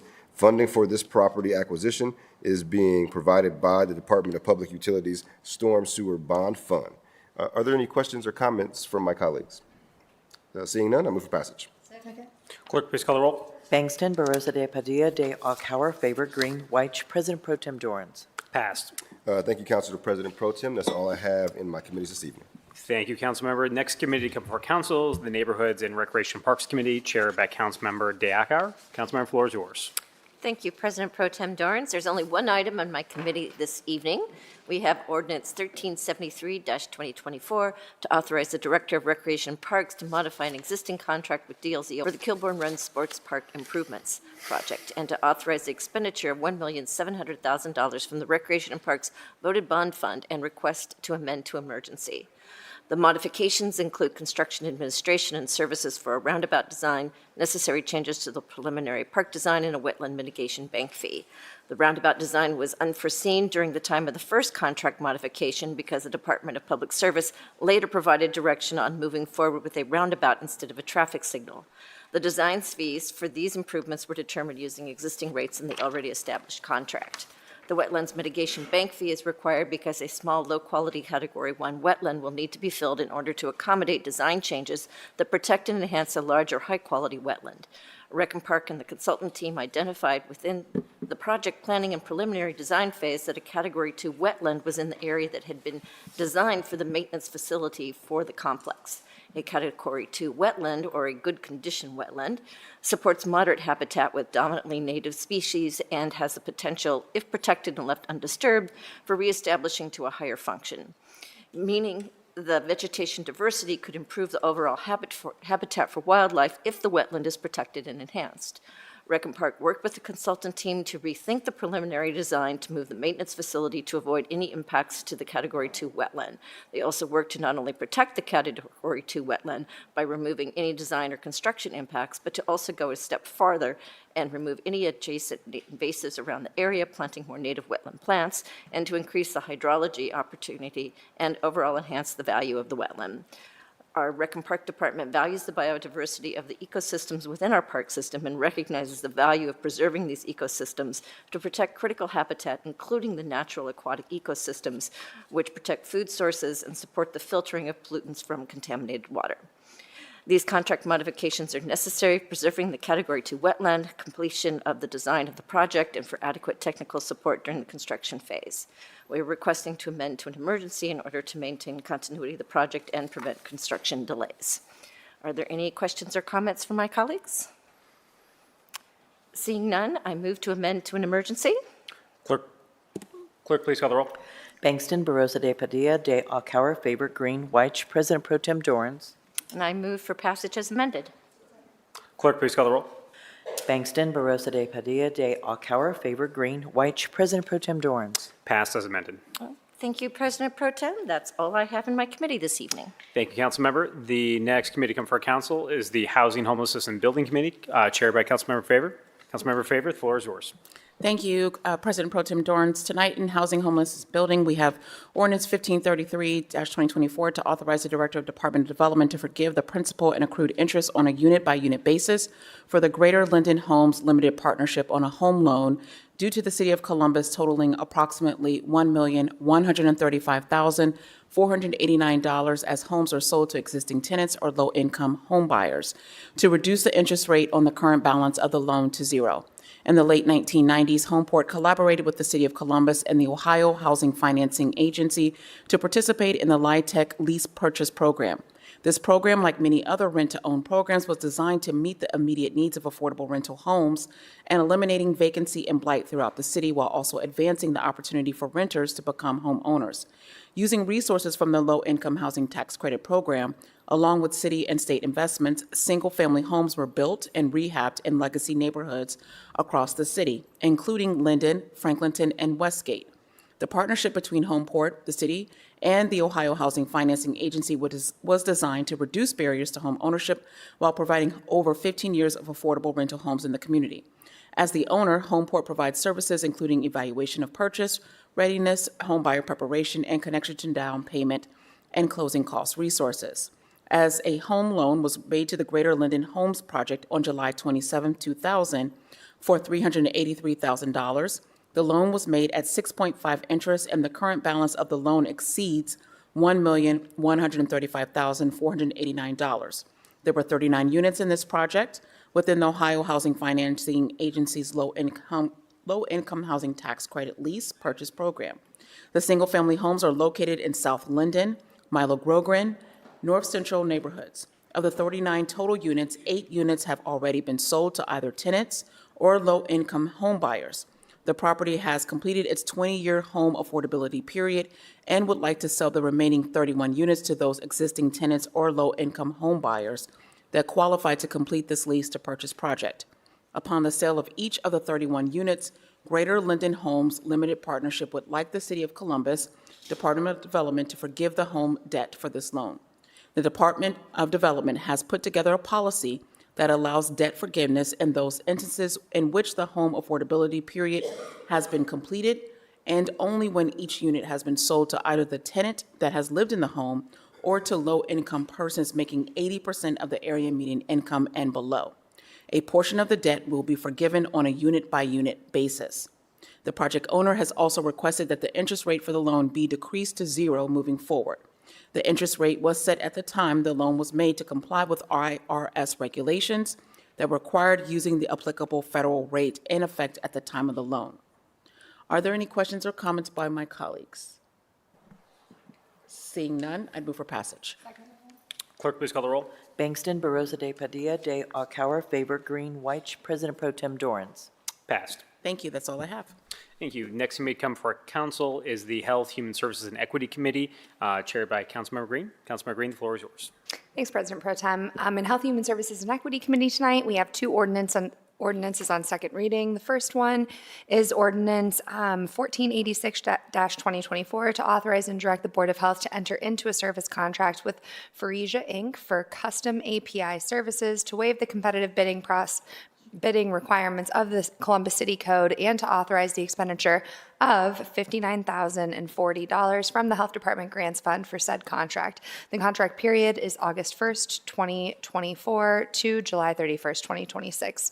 The current vendor that was previously assigned to provide these services is unable to fulfill their contract, and a replacement vendor with existing software integration is required to avoid disruption of clinical operations. For this reason, CPH is requesting that the competitive bidding provisions outlined in Chapter 329-18 of the Columbus City Code be waived for this contract. Are there any questions or comments? Seeing none, I move for passage. Thank you, Councilmember. Could you emphasize again the dollar amount for the clerk for this piece of The dollar legislation? amounts? Yeah, could you repeat the dollar amount for the legislation? $59,040. Thank you. That's Clerk, ordinance please call the roll. 1478. Yeah. On ordinance 1478, thanks. Yes, Oh, thank okay. you. Thank you. Clerk, please call the roll. Bangston, Barosa de Padilla, de Alcauer, Favor, Green, White, President Pro Tem Dorans. Ordinance passed. Wonderful. And then secondly, as I introduce this next ordinance, actually, I would like to invite Nurse Sarita Smith, our tobacco treatment specialist at Columbus Public Health, and Miss Aubrielle Fenn. Is she still here?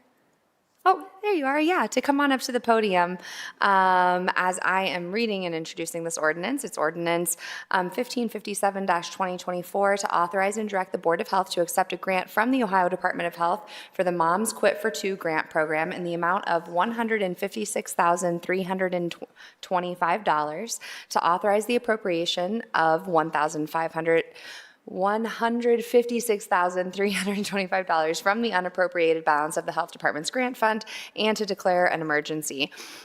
We know smoking during pregnancy remains one of the most preventable causes of infant mortality and increases the risk of miscarriage, premature labor, and low birth rate, as well as sudden infant death syndrome.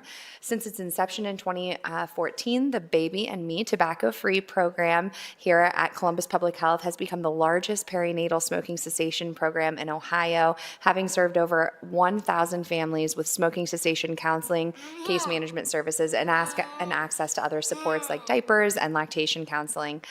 Today, the program continues to grow and have a direct impact here on the smoking rates among pregnant women, as well as infant mortality in Franklin County. And in 2022, 89% of the babies delivered in the program were full-term and healthy, and 93% of participants remained smoke-free through the baby's first year of life, which, as someone who comes from the world of addiction, a 93% recovery rate after 1 year is absolutely phenomenal.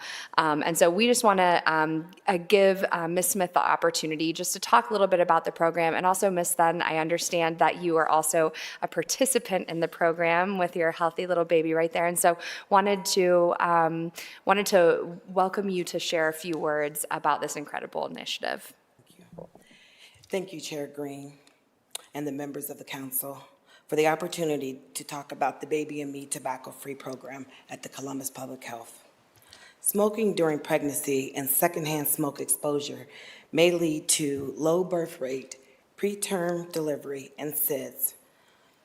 The Baby and Me tobacco-free program is an evidence-based program that is working to improve the birth outcomes and decrease infant mortality through smoking cessation and caring for the whole person, including basic needs and healthcare services. To date, Baby and Me tobacco-free program has helped more than 1,000 Columbus moms using tobacco so that their babies are born healthy and on time. They are assisted by a registered nurse who is also a tobacco treatment specialist who works with them during pregnancy and up to their baby's first year's birthday on a smoking cessation and relapse prevention plan that is tailored to each mom's individual needs. Our participants have access to their nurses outside of their appointments, which are held at the Columbus Public Health Department or other healthcare appointments, or at a community location to help reduce barriers. Moms also can earn up to $400 in diaper incentives to quit and stay smoke-free. One support person may also enroll to help encourage that the house remains smoke-free for the mom and their babies. To further support our pregnant and postpartum moms, we provide additional services such as breastfeeding support, cribs and car seats, and resource links that will also help address their needs.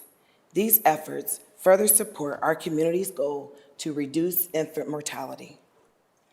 Our program success goes beyond tobacco treatment. Our team cares for our ladies and our families, and we take the journey with them. And we wrap our arms around our ladies, and we show them that we truly care and that we're committed to the best outcomes for them, their babies, and their families. We currently have 107 participants enrolled in the Baby and Me tobacco-free program, including 93 women and 14 partners, of which 97% are from the Celebrate One priority zip codes. The program is showing great success. Since the first of the year, 22 healthy babies have been born on time, and with the 98 participants have been smoke or vape-free on that first postpartum visit. I am pleased tonight to join to have us with us. One of our moms graduated, Miss Arabelle Thin, who is here to share her personal success story.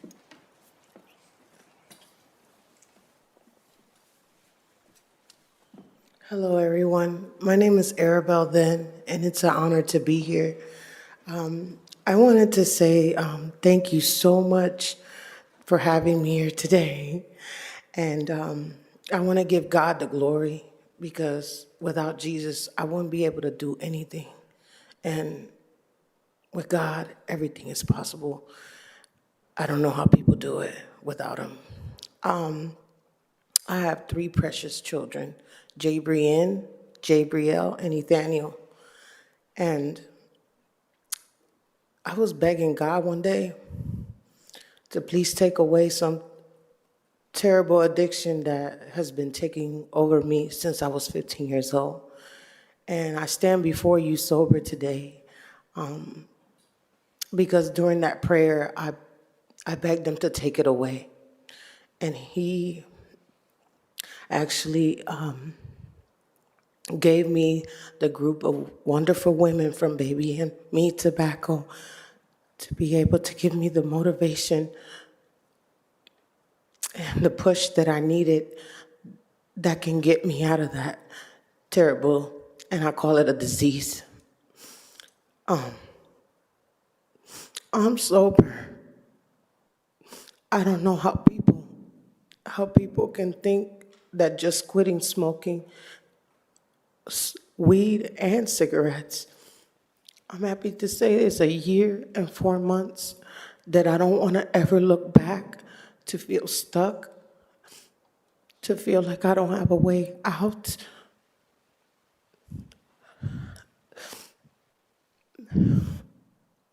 I'm doing it, and I know that other women can do it too. And my biggest motivations were my children. I ain't never want nothing else in my life before I had my 3 children. But today I stand here before you wanting to be the social worker that my Lord God had called me to be, and I will be that one day. I'm working on it, and I'm going to do it. In Jesus' name, I will be. And I cried because I couldn't believe that I never wanted to taste another cigarette or another blunt in my life. That it is something that I never even imagined that I could even do. But with a snap, Jesus said, "You want it gone? It's gone." And he did it. He did it for me, and he could do it for other people. And being part of the Baby and Me Tobacco also gave me an opportunity as a single mother of 3 to have the $25 every single month. That motivation to say, okay, I can also go and earn the $25 to go and get diapers and wipes. But I thank you so much for listening to my story, and you guys have a blessed week.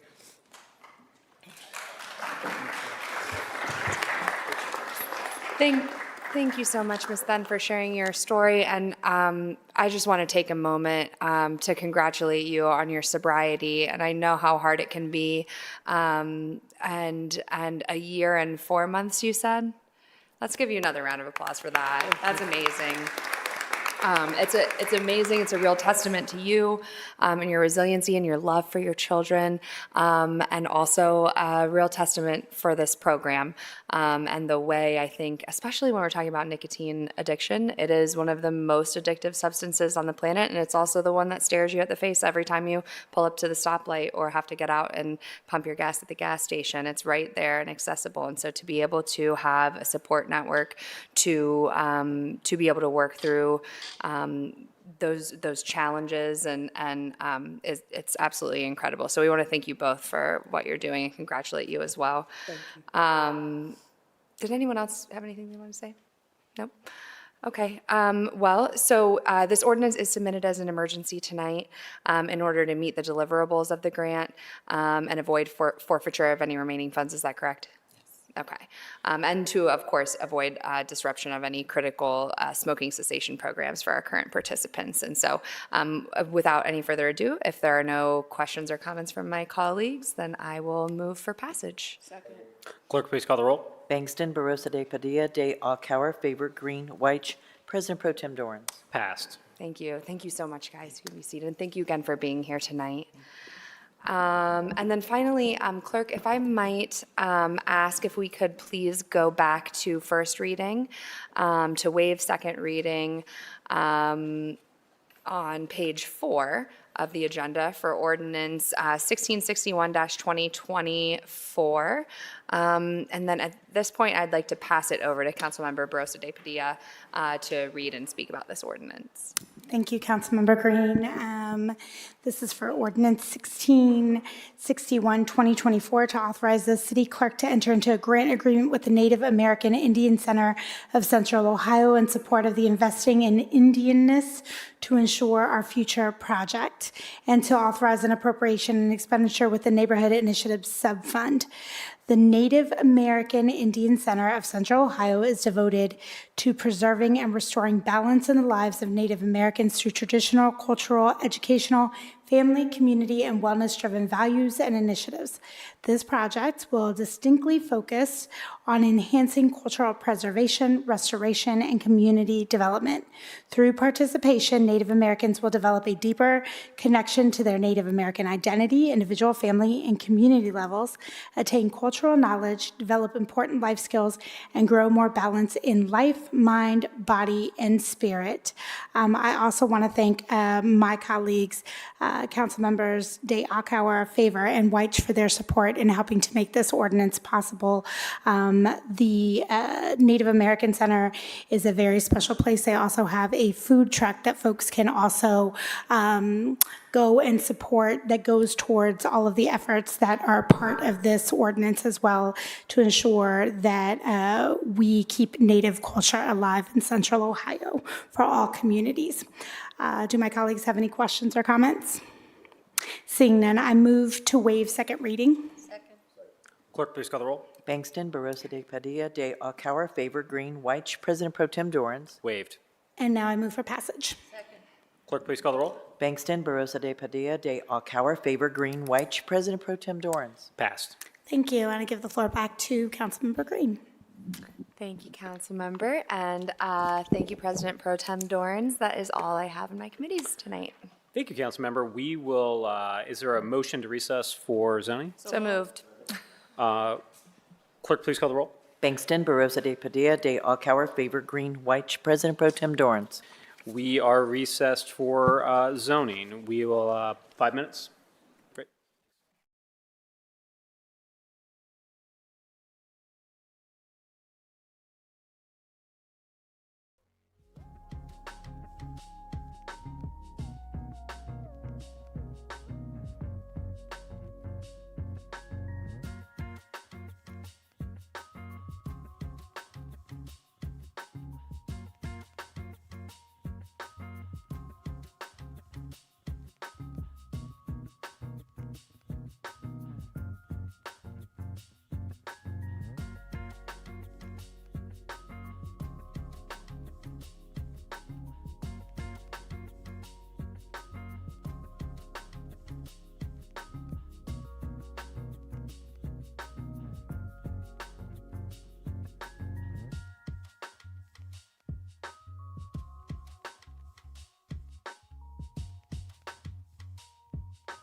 Regular meeting number 34 will now come to order. Can I have a motion to dispense with the reading of the journal? Clerk, please call the roll. Bangston, Barosa de Padilla, de Alcauer, Favor, Green, White. President Pro Tem Dorans. Are there any additions or corrections to the journal? Hearing no additions or corrections, the journal is approved. We'll now go to the zoning committee. I chair that committee. All members serve on that committee.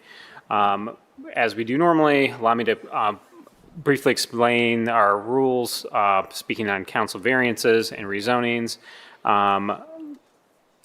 We will hear a staff presentation of ordinance that have a disapproval of a recommending body, or if we have a public speaker signed up to speak against an ordinance.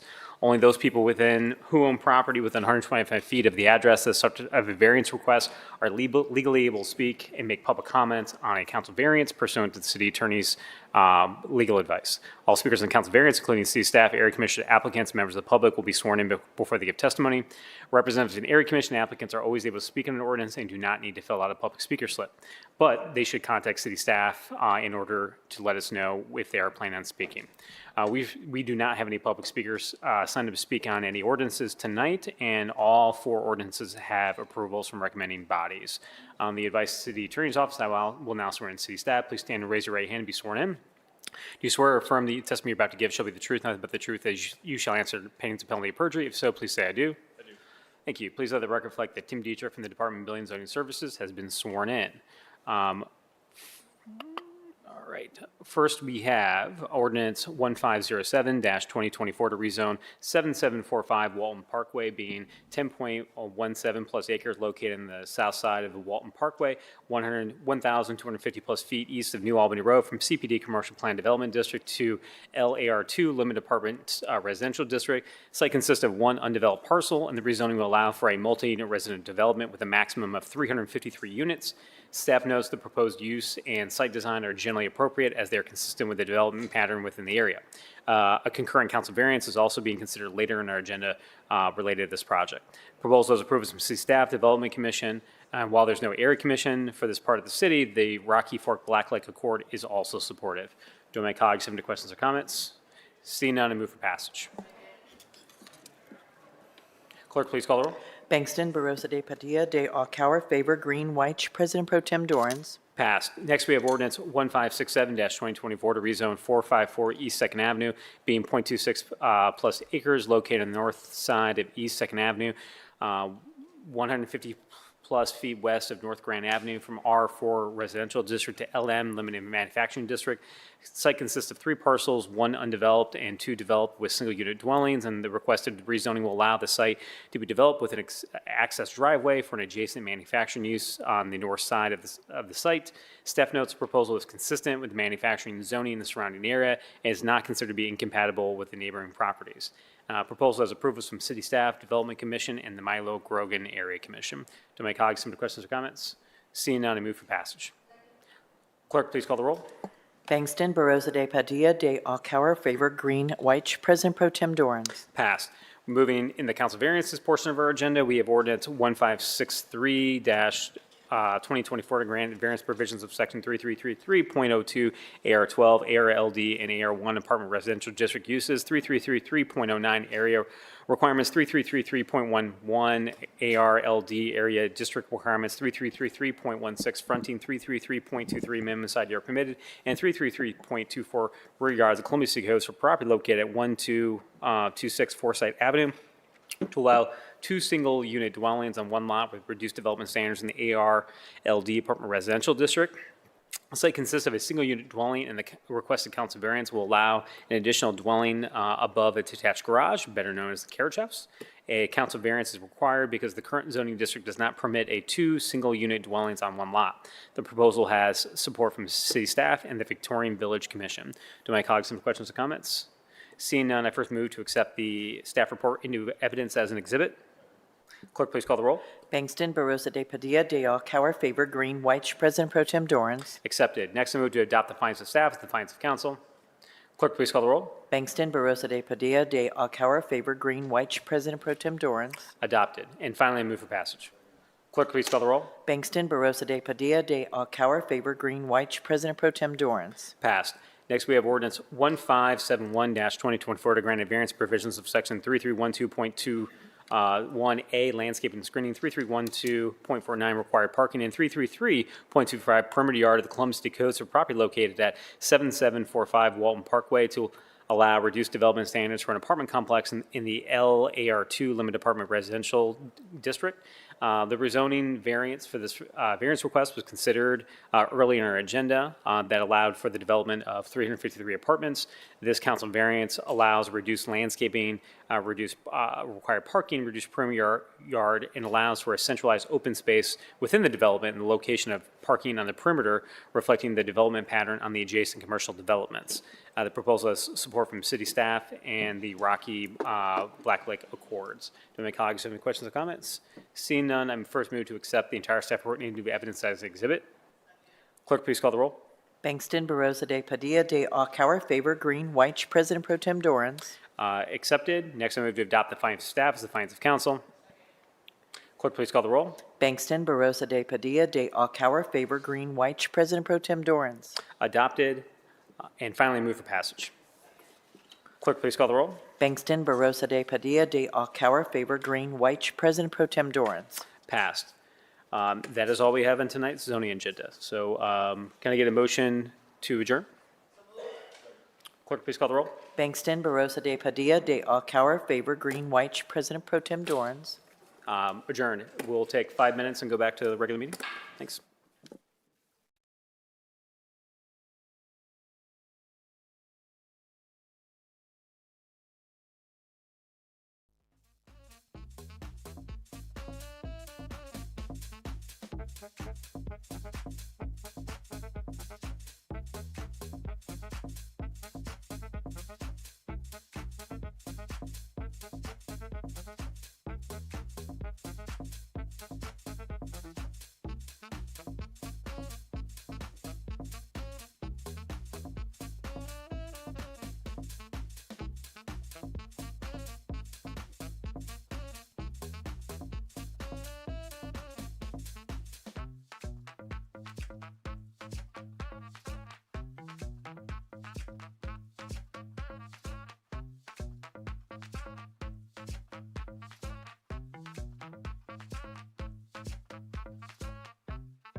Reconvene our regular meeting number 33. Is there a second? Clerk, please call the roll. Bangston, Barosa de Padilla, de Alcauer, Favor, Green, White, President Pro Tem Dorans. We are back, and the next committee to come before council is the Public Utilities and Sustainability Committee. That committee is chaired by Councilmember White. Councilmember, the floor is yours. Thank you, President Pro Tem. Tonight I have 5 ordinances in Public Utilities and Sustainability Committee. First, I have 1295-2024 to authorize the Director of the Department of Public Utilities to enter into a contract modification with Hill International Incorporated to add funding for the Professional Construction Management Services 2018 contract, to authorize an amendment to the 2023 capital improvement budget, to authorize a transfer of cash and appropriation within the water Water Bond Fund and to authorize an expenditure of $1,134,700 from the Water Bond Fund to pay for the modification. The professional construction management team will help ensure completion of multiple capital improvement projects in accordance with design requirements and city needs, while serving as a liaison between the construction contractor, design professionals, and city personnel. The PCM team will furnish all necessary personnel, equipment, and materials to perform the work, which will generally consist of program support services, design phase services, and construction management services. Let me pause there, see if there are any questions or comments from my colleagues. Seeing none, I move for passage. Clerk, please call the roll. Bangston, Barosa de Padilla, de Alcala, Favor Green, White, President Pro Tem Dorans. Passed. Thank you. Next, I have Ordinance 1297-2024 to authorize the Director of the Department of Public Utilities to enter into a construction contract with Danbird, Inc. for the Blueprint Hilltop, Eureka, Fremont Area Integrated Solution, Permeable Pavers, Water Line Improvements, and Resurfacing Projects, to authorize an amendment to the 2023 capital improvement budget to appropriate funds to make this ordinance contingent upon the Ohio Water Development Authority approving loans for this project, to authorize the transfer of funds between projects within the Streets and Highways Bond Fund, to authorize the expenditure of $21,776,461.74 from the Sanitary Revolving Loan Fund, the Sanitary Bond Fund, the Water Supply Revolving Loan Fund, and the Streets and Highways Bond Fund to pay for the project. The project consists of constructing bioretention basins or rain gardens within the city's right-of-way and then on city-owned properties in the Hilltop, Eureka, Fremont area to store and treat stormwater runoff as part of the City of Columbus's wet weather integrated plan mandated by the Ohio Environmental Protection Agency. The goal of the project is to enhance water quality within the streams that receive stormwater and address flooding issues in the area. Let me pause there and see if there are any questions or comments from my colleagues. Seeing none, I move for passage. Clerk, please call the roll. Bangston, Barosa de Padilla, de Alcala, Favor Green, White, President Pro Tem Dorans. Passed. Thank you. Next, I have 1376-2024 to authorize the Director of the Department of Public Utilities to enter into a professional services contract modification with Black & Beach Corporation for the Wastewater Treatment Facilities General Program Number 5 project, to authorize an amendment to the 2023 capital improvement budget, to authorize the transfer of cash and appropriation within the Sanitary Bond Fund, and to authorize an expenditure of $1,200,000 from the Sanitary Bond Fund for the contract. Overall, engineering consultant services are necessary to provide technical engineering assistance to the city and its design professionals in planning and coordination of the work. The city will request a task order from the consultant as necessary work is identified. The task order as submitted will include a detailed scope of work, direct and indirect costs, task schedule, estimated hours, personnel, categories required with labor rates, and reimbursable expenses. Let me pause there and see if there are any questions or comments from my colleagues. Seeing none, I move for passage. Clerk, please call the roll. Bangston, Barosa de Padilla, de Alcala, Favor Green, White, President Pro Tem Dorans. Passed. Thank you. Next, we have 1411-2024 to authorize the Director of Public Utilities to enter into a contract modification for general engineering services for the fourth water plant with Hazen and Sawyer, to authorize an amendment to the 2023 capital improvement budget, to appropriate funds within the Water Supply Revolving Loan Account Fund, to make this ordinance contingent upon the Ohio Water Development Authority approving a loan for this project, and to authorize the expenditure of $55,607,700 from the Water Supply Revolving Loan Account Fund. The fourth water plant project will design and construct a new water plant to meet increased water supply needs and improve the resiliency and reliability of the water supply system. The fourth water plant site will be located on city-owned property in Delaware County, Concord Township, at the southeast corner of Dublin Road and Home Road. This modification provides funding for detailed design services, Phase 3, which will develop detailed design drawings for the main plant project and will also provide funding for engineering services during the construction for two of the sub-projects, the site preparation project and the electrical substation project. It is the city's intent to execute future contract modifications for engineering services during the construction for the rest of the plant construction needs. Let me pause there, see if there are any questions or comments from my colleagues. Seeing none, I move for passage. Clerk, please call the roll. Bangston, Barosa de Padilla, de Alcala, Favor Green, White, President Pro Tem Dorans. Passed. Thank you. And lastly, I have 1428-2024 to authorize the Director of Finance and Management to enter into a contract with Premier Truck Sales and Rental Incorporated for the purchase of 5 Mack 2023 automated side-loading diesel-powered garbage trucks for the Division of Refuse Collection, to authorize the waiver of competitive bidding required of the Columbus City Code, to authorize the expenditure of up to $1,673,750 from the Refuse Bond Fund, and to declare an emergency. The Division of Refuse Collection provides waste pickup and disposal services throughout the city of Columbus. For some time, the division has been utilizing garbage trucks from Premier Truck Sales and Rental, Inc. through rental agreements previously authorized by City Council. Premier Truck and Sales Rental, Inc. is now offering to allow the city to purchase these trucks at a discounted rate. Due to the urgent need and very long production delays for new trucks, the Department of Public Service feels it is in the best interest of the city of Columbus to purchase these ready-to-use vehicles to fulfill daily refuse operations and avoid interruptions of city services. Let me pause there, see if any questions or comments from my colleagues. Seeing none, I move for passage. Clerk, please call the roll. Bangston, Barosa de Padilla, de Alcauer, Favor Green, White, President Pro Tem Dorans. Passed. Thank you. That is all I have for my committee. Seeing no other business for our council, is there a motion to adjourn? Clerk, please call the roll. Bangston, Barosa de Padilla, de Alcauer, Favor Green, White, President Pro Tem Dorans. We are adjourned. We have 3